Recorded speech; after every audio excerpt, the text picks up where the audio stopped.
Tai ką, pasidarėm namų darbus, pasiruošėm, kur ieškoti. Ieškoti gali skelbimų portaluose, tai yra Skelbiu, Domo Plus, Aruodas, Realu, Alio, Kampas LT. Tai tuose portaluose būtinai pasižiūrėkit.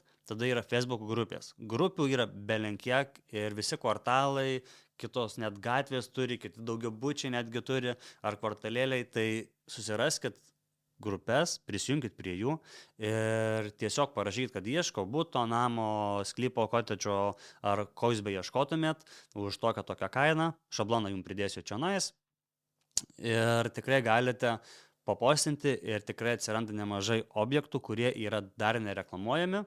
O jeigu norit dar giliau paieškoti, tai galit kabinti skelbimų lentose, pavyzdžiui, laiptinėse, jeigu einat arba parduotuvėse, dėti laikraščių skelbimus. Ir taip pat paskambinti vietinėms agentūroms ar brokeriams, tai tikrai padidins šansus surasti namus, kurie jums tiktų ir kurių jūs norit.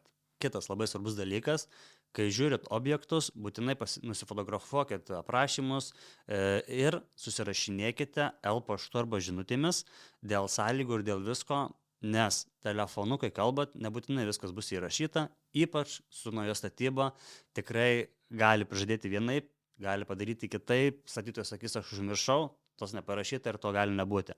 Tai turėkite omenyje, kad bendrauti paštu arba žinutėmis svarbius dalykus. Dėl susitikimo laiko galite, aišku, susitarti telefonu, viskas ok, bet stenkitės kuo daugiau susirašinėti, tai bus įrodymai ir tai bus paprasčiau, jeigu ateityje bus kažkokio problemų.